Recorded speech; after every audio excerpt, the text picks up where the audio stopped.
Fala galera, estamos chegando para mais um vídeo aqui no canal e o tema do vídeo, como vocês podem perceber, é a histórica goleada do Fluminense para cima do River Plate no Maraca, 5-1 pela terceira rodada da Libertadores da América. Deixe seu like, se inscreva no canal, habilite a notificação, vamos repercutir bastante esse resultado, esse jogo que entra para a história do futebol sul-americano como a pior derrota em termos de resultado na história do River Plate, um time tão grande, tão importante no cenário do nosso futebol latino-americano e até do futebol mundial. O que a gente viu no Maracanã eu tive lá, tá? Tive esse privilégio de ver esse jogo ao vivo no Maraca, num público de mais 60 mil pessoas, e o que a gente viu no Maracanã foi uma noite que o torcedor do Fluminense que foi ao jogo e que viu o jogo, assistiu a partida pela televisão, muito provavelmente não vai se esquecer. Mas não só pelo resultado, como pela maneira que o time fez os seus gols a partir de algum instante no segundo tempo.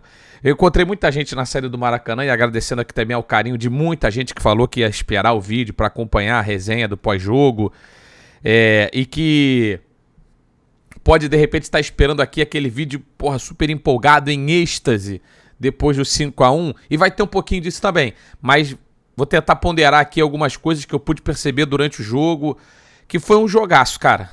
Assim, o Germancano é impressionante, o cara fez 3 gols, botou uma bola na trave, fez outro gol bem anulado. O John Arias fez 2 gols, deu assistências, joga muito. O Paulo Henrique Ganso é brilhante, é inacreditável o quanto tempo, ou inacreditável quanto tempo que a gente ficou sem ver o Paulo Henrique Ganso conseguindo jogar o futebol que a gente já tinha visto ele jogar em algum momento. Esse futebol mágico que ele tem produzido no Fluminense nos últimos jogos. Enfim, são várias nuances do jogo para a gente comentar por aqui. Então, para a gente iniciar a nossa resenha, a nossa repercussão do jogo, vamos ficar lá no Insta do Flu, e aí a gente, analisa aqui as postagens, mas usa as postagens como pano de fundo para podermos repercutir o jogo. A escalação do Fluminense já é a escalação que o Fluminense e que o torcedor começa já a saber de qual é salteado, com Fábio, Samuel Xavier, Nino, Felipe Melo e Marcelo, André, Alexandre e Ganso, John Arias, Keno e Germancano. E no primeiro tempo foi um jogo muito equilibrado, um jogo muito parelho, em que muito provavelmente o River esteve mais perto do que ele queria do que o Fluminense. O River conseguiu controlar o jogo, manter o primeiro tempo praticamente inteiro em banho-maria.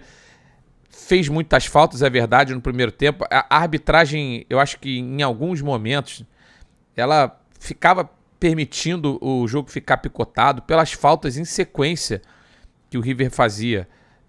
Até estou procurando aqui exatamente o número de faltas no primeiro tempo, mas, de qualquer maneira, se a gente for analisar o que foi o jogo na primeira etapa, o River, inteligentemente, nunca voltou para marcar muito no seu campo de defesa. Marcava basicamente ali da intermediária para frente, e com isso o Fluminense não conseguia ter aquela posse de bola confortável que o time gosta de ter, de trocar passes no campo de ataque, de ficar balançando o adversário, de mexer essa bola, de trazer mais gente. O Fluminense não tinha posses de bola muito longa, tanto é que o Fluminense termina o primeiro tempo com 60% da posse de bola, mas tendo trocado 212 passes, e o River 144, para vocês verem como foi muito próximo o número de toques no primeiro tempo e como o jogo acabou se desenrolando. Então, o Fluminense não esteve confortável na primeira etapa praticamente o tempo todo. Tanto é que começou a achar nas bolas mais longas as suas melhores oportunidades. O Marcelo dá um passe espetacular para o Keno, que estava fazendo um bom jogo até sair machucado, né, pela bolada. Enfim, eu estava lá, não vi exatamente o que aconteceu, mas o Marcelo acha um passe sensacional, espetacular para o Keno, e o Keno faz uma jogadinha que ele foi contratado para fazer. O Keno, quando vai em velocidade, num contra um, ou chega no fundo, tendo a visão para cortar e bater, ou fazer o passe como ele fez, é onde ele é mais efetivo. E o Fluminense conseguiu colocá-lo nessa posição, exatamente nessa bola do Marcelo para o Keno, e o Keno toca atrás. Aí o Germancano é o artilheiro brilhante que o Fluminense tem, o Fluminense precisa, que encanta o torcedor tricolor, porque ele bate todas, ele vem, limpa e solta uma cacetada de perna esquerda no ângulo. Um golaço. E o que a gente imaginou ali naquele momento? Que o Fluminense poderia, a partir dali, ser mais dono do jogo, controlar mais a partida do jeito que ele preferia, sabe? Tentar imprensar o River no campo de defesa. E aí numa sequência de bolas paradas, escanteios e laterais, né? O River no primeiro tempo teve 5 escanteios. 5 escanteios. Veio uma bola espetada na ponta direita pro De La Cruz. E aí o John Arias, que depois veio a ser brilhante durante o jogo, falha. Aquela bola, tentar proteger, ele tem que tomar uma decisão. Na grande área não dá pra você especular muito, sabe? Não dá pra você ficar tão disponível pro adversário chegar e tomar a bola. E foi o que aconteceu. O De La Cruz acaba ganhando a jogada na sagacidade e toca atrás pro gol do Beltrán. E o jogo fica empatado e, na minha opinião, com justiça no primeiro tempo. Esse foi o panorama do jogo. O River estava muito bem postado e o Fluminense incomodado com a maneira que o River veio para jogar no Maracanã. Não só pela marcação, mas estava incomodado porque o Fluminense estava fugindo da sua característica. O Fluminense não fez tantas saídas de bola ali, atraindo a marcação do adversário, porque o River também não dava isso pro Flu. O River ficava ali um pouquinho mais à frente, um pouquinho mais atrás, mas entre a sua intermediária de defesa e a intermediária de ataque. E ali o Fluminense não conseguia transpor essa linha de marcação. Então ficou um perde-ganha danado, um jogo fora das características, eu acho, do que o Fluminense queria. Por força da saída do Keno, vem o Lima. E também até fiquei surpreso ali, porque imaginei que ele fosse colocar ou o Lelê ou o John Kennedy, mantendo um cara mais espetado, mas ele resolveu trazer. O Lima até jogou por aquele lado, mas passeava mais pelo meio, o Fluminense tentava ganhar superioridade, e aí começa o segundo tempo. E nos primeiros minutos do segundo tempo, e aí quando eu falo primeiros minutos, estou falando realmente 2 primeiros minutos, assim, tipo 5 minutos. O River veio, começou a pressionar, começou a gostar do jogo, o Fluminense estava meio, não vou dizer perdido, mas não estava pegando tanto na bola. Aí vem a genialidade do Ganso. Primeiro, antes de falar do Ganso, o Felipe Melo fez uma partidaça, cara. A quantidade de bolas que o Felipe Melo ganhou, fazendo inversões, buscando lançamentos, antecipações, e o torcedor do River, eu não estou aqui falando pro torcedor do River, muito mais pro torcedor do futebol brasileiro e do Fluminense em especial, reclamou da não expulsão do Felipe Melo, que veio numa primeira bola rachando, amarelo justo, e depois tem um lance que a bola toca no braço dele ainda no primeiro tempo, que os jogadores do River queriam cartão vermelho. Eu não vi a repetição da jogada, mas da onde eu estava basicamente embaixo onde estava a torcida do River, só para quem viu o jogo na televisão se situar. Não me pareceu que foi um movimento, proposital do Felipe Melo. Ele estava na disputa da bola, acabou pegando no braço, o juizão marcou a infração, não deu o cartão amarelo. E aí o Fluminense vai fazer o seu segundo gol numa jogada que é espetacular do Paulo Henrique Ganso. Foi quando o Fluminense botou a bola no chão, começou a trocar passe por aquele lado direito, que é quando o Fluminense encaixa 2, 3 jogadores por ali, e esses 3 jogadores são Samuel Xavier, John Arias e o Paulo Henrique Ganso. Eles encaixam os 3 ali e ficam trocando passes, trocando figurinhas, tentando triangular até achar alguém. E muitas vezes, quando não tem espaço, vem o André por trás. Aí são 4 jogadores de muita qualidade, próximos da bola, criando oportunidades. E aí, quando o time do River tá meio que parado, olhando a bola nos pés do Ganso, ele dá uma achada fantástica, a famosa pifada, bola espetacular pro Samuel Xavier, que tem sido um jogador assim muito, muito bom, muito acima da média na lateral direita do Fluminense, para ele achar o Germancano fazer 2-1. Foi um golaço, tá? Esse gol foi um golaço. E não só esse, como os outros gols, quase que todos os outros gols do jogo, o Fluminense foi com a bola no chão, trocando passes e envolvendo o time do River. Porque aos 23 minutos do segundo tempo, o Leandro Gonçalves Pires foi expulso. Depois do gol do Fluminense, foi mais pro ataque, né, o Demichelis, ou Demichelis. E aí o Fluminense soube se aproveitar numa expulsão que, olhando lá do Maracanã, também não é um lance que eu vi a repetição, eu não sei se eu daria cartão amarelo. Tá ali, teve o braço, teve um enrosco, teve, mas eu não sei se ele deu. Se ele tiver dado, beleza, segundo amarelo. Se ele não tiver dado, acho que pode ter sido muito impactante esse cartão da expulsão, que dali em diante, irmão, o Fluminense massacrou de verdade o time do River Plate. E não é fácil você fazer isso. O River tinha vencido o seu outro jogo na Libertadores com um homem a menos, claro. É o Sporting Cristal, não é o Fluminense. Mas o Fluminense botou a bola no chão e entendeu que poderia matar o jogo. A jogadinha desse gol do John Arias com o Alexander foi, porra, algo espetacular. Já tinha sido uma troca de passes assim longo, o Fluminense segurando a bola, tocando, até que veio o Alexander na tabelinha com o John Arias, e o John Arias fica de cara pro gol e dá um tapa no canto, tirando do goleiro Armani. Porra, é um golaço, assim. É um golaço.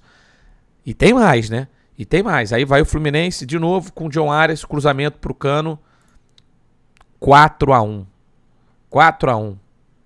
Gente, não é todo dia que você mete 4-1 no River em uma partida de Libertadores da América. É muito raro disso acontecer. Como é que tá aqui o Diniz? Olha lá. Olha o Diniz, ó. E tem que, porra, ser ressaltado o que o Fluminense fez. E aí eu quero mostrar pra vocês uma estatística até que o Jorge Luiz Rodrigues, companheiro de imprensa, trouxe. Ó. A primeira vez que o River sofreu mais do que 4 gols em 529 partidas do clube em torneios da Conmebol. Tinha perdido por 4 gols de diferença só 2 vezes na sua história por competições Conmebol.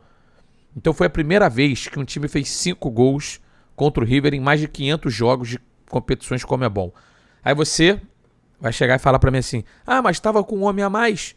Também assim é mais fácil. Lógico que é mais fácil, mas eu retruco, fazendo uma seguinte pergunta: em quantas dessas 529 partidas o River esteve em campo com um homem a menos? Várias. Não foi uma só, não. Tenho certeza que foram várias. E em quantas o adversário conseguiu imprimir tamanha, assim, diferença em campo? Não foram em tantas, inclusive na primeira rodada, ou melhor, na segunda rodada. Portanto, não dá para desvalorizar o que o Fluminense fez só porque o River ficou com um homem a menos. Pelo contrário, tem que se exaltar como o Fluminense conseguiu envolver o River Plate a partir do instante que ficou com um homem a mais. O Fluminense foi, pô, perfeito, cara. Fez o jogo fantástico. E aí, aplausos também pro Diniz, que teve uma leitura que o estádio inteiro estava tendo. Quando sai a expulsão do jogador do River Plate, cara, só tinha um trabalho ali o Fernando Diniz a fazer: tirar o Felipe Melo. E não é porque o Felipe Melo estava jogando mal, pelo contrário, porque ele estava jogando muito bem. Mas tinha que tirar o Felipe Melo exatamente porque existia uma chance dele ser expulso. Ele era o único jogador amarelado do Fluminense. E o Fernando Diniz foi lá, tirou o Felipe Melo, botou o Vitor Mendes, o Fluminense continuou jogando, fez o 5-1. É uma vitória, porra, de verdade, que entra pra história, que pra mim não reflete a diferença dos times. O River, enquanto esteve no 11 contra 11, foi muito consciente, esteve muito preparado para jogar contra o Flu. A sensação que eu fiquei é que a estratégia do River Plate estava dando certo. Tá? O gol do River pode ter sido mais achado, também como foi meio que o gol do Fluminense no primeiro tempo, com qualidade dos dois lados. Mas o River estava muito consciente em campo e estava muito preparado para enfrentar o Flu. E o jogo seria, eu acredito, duro até o final, não fosse a expulsão do zagueiro do River Plate com 23 minutos do segundo tempo. De verdade, mais 60 mil pessoas no Maracanã, naquelas noites assim, mágicas, olha só.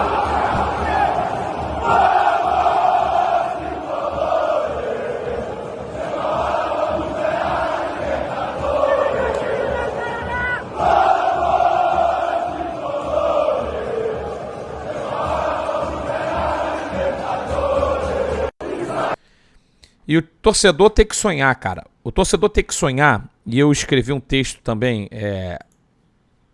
no meu Instagram. Eu vou só trazer uma parte aqui do texto que eu escrevi, porque o texto ele destaca aqui o Fernando Diniz. Mas o que mais me chama a atenção, e eu pude perceber isso na torcida do Fluminense, é o seguinte: o torcedor não quer que o jogo acabe. O torcedor do Fluminense, ele vai ao Maracanã e ele não quer ver o jogo acabar. Porque é bonito de ver, cara. É prazeroso de ver. E isso tem um valor imensurável no futebol. Quantas vezes você consegue ter prazer num jogo de futebol? Não são muitas. Esse Fluminense do Fernando Diniz vem proporcionando isso ao seu torcedor. E isso transforma o humor de quem gosta do futebol. Isso faz com que a pessoa vá pro jogo, porra, não sabedora da vitória, mas sabedora de que vai ter algo que vai valer a pena. Vai valer a pena você ir ao Maracanã ver o Fluminense. Isso é muito grande. Isso é muito importante. E quando isso vem aliado a um resultado como esse, histórico, uma goleada, um confronto Brasil e Argentina. Se você for olhar a repercussão nos jornais, especialmente no Olé, não vou nem falar dos jornais, mas no Olé, olha aqui a capa do Olé, tá? River e uma duríssima goleada que pode deixar sequelas. O River foi ao Maracanã e se saiu do Maracanã com a pior derrota de sua história nas Copas, na Copa Libertadores. E tá na lanterna do grupo, foi feio. O que falou o Demichelis depois do 5-1? Olha lá, como fica o grupo? O 1 por 1 da histórica derrota do River no Maracanã. O arriscado a troca do Demichelis. Então, assim, tem memes e tem tudo, cara. É algo que o torcedor do River vai carregar na sua história durante muito tempo. E aqui, por que é histórico esse 5-1? Eles também trazem a matéria. Gente, não dá, como eu falei, não dá para relativizar essa goleada. É a pior da história de um time do tamanho do River Plate nas competições Conmebol. É fantástico. O que o Fluminense fez contra o River Plate entra para a história dos confrontos Brasil e Argentina. E aí, para fechar o vídeo, também não fazer um vídeo muito longo, já é longo, mas não fazer um vídeo tão longo assim, dizer que o Nino, ele é fundamental para essa forma do Diniz jogar. Quando o Fluminense está avançado, é ele que faz as coberturas em velocidade. Ele tem sido um zagueiro especial. O Samuel Xavier continua muito sólido. Quase que todos os vídeos que eu faço do Flu aqui eu acabo elogiando o Samuel Xavier. O Felipe Melo, cara, fez um jogo... Pô, eu achei muito bom o jogo do Felipe Melo. Muito bom. Para um River que estava fazendo a marcação muito justa no Fluminense, as bolas longas do Felipe Melo, praticamente assim, tiradas na trena, foram espetaculares, cara. Foram espetaculares. Marcelo é um craque, né? O passe dele é um passe chave pro gol. Não fosse o passe do Marcelo, provavelmente o Fluminense não teria feito 1-0 no primeiro tempo. Esse é aquele jogo que a gente acaba elogiando todo mundo, né? Então, o André é absurdo. O Alexander é um moleque também de personalidade de futebol muito grande. O Ganso é o gênio. O Ganso é um gênio, cara. Ele facilita, ele clareia a jogada, ele dá passes de calcanhar, ele controla o jogo sem tocar na bola às vezes. E ele foi decisivo pro jogo. O passe que ele deu pro Samuel Xavier tirou o coelho da cartola. Então, aí quando a gente fala tanto da qualidade, né, que a qualidade resolve muitas vezes. A qualidade resolveu no passe do Marcelo e no passe do Ganso. E isso mudou a história do jogo. O Germán, aí o Keno tá fazendo um jogo bom, um dos melhores jogos dele, na minha opinião, com a camisa do Fluminense. O John Arias, eu vou começar a chamar ele de o catalisador. Porque parece que sem ele, eu acho que as coisas não vão acontecer. Incrível, cara. Incrível que joga esse colombiano. De verdade. Difícil tirar a bola, na amplitude, às vezes aparece pelo meio, sabe jogar na entrelinhas. Ele é fantástico. O Germancano não tem igual, irmão. Não tem igual. Ele é o artilheiro do mundo, né, nesse ano ao lado do Haaland. Já tinha sido um dos artilheiros do mundo no ano passado. Não tem igual.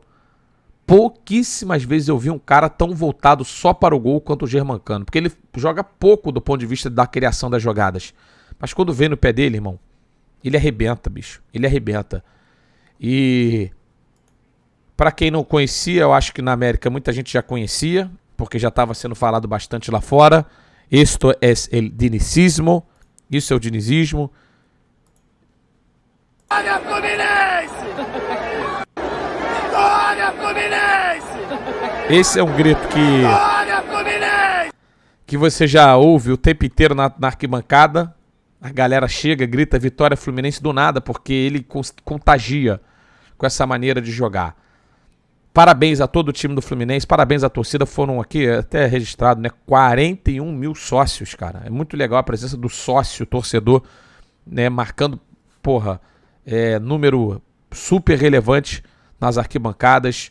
Um jogo que o torcedor do Fluminense vai demorar para esquecer, vai demorar para dormir. Eu tô gravando esse vídeo 1h40 da manhã, porque foi a hora que eu cheguei do Maraca.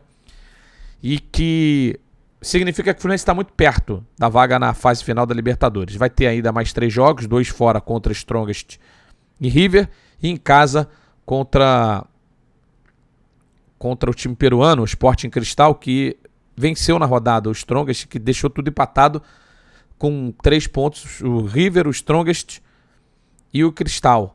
Então o Fluminense está muito perto da classificação. Acho que é muito, muito difícil o Fluminense não sair classificado nesse grupo. A tendência é que consiga a classificação, inclusive, em primeiro lugar. Tem que continuar jogando sério. É uma vitória gigante, emblemática, mas é uma vitória na primeira fase. Do jeito que joga o Fluminense, as aspirações elas têm que ser as maiores possíveis, porque o time merece. O time merece com que a gente dê crédito a ele, e o torcedor deve sonhar sim com grandes coisas pela maneira com que o Fluminense joga. Talvez os 5 gols, vou te falar numa boa, talvez os 5 gols do jogo tenham sido lindos gols do Fluminense. Se você for olhar a construção dos 5 gols, você vai ver que ali tem um time muito bem treinado e que é merecedor de fazer o que fez contra o River Plate.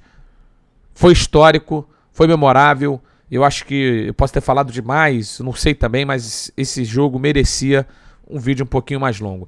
Deixe o seu like, se inscreva no canal, habilite a notificação.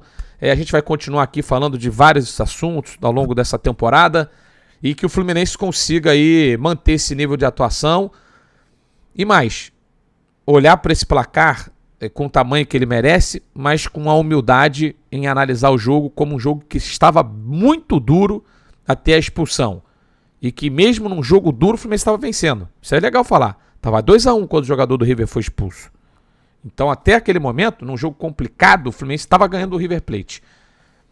É saborear essa noite que foi uma noite especial. Agora sim, tô indo. Deixa o like, se inscreva e até a próxima. Valeu!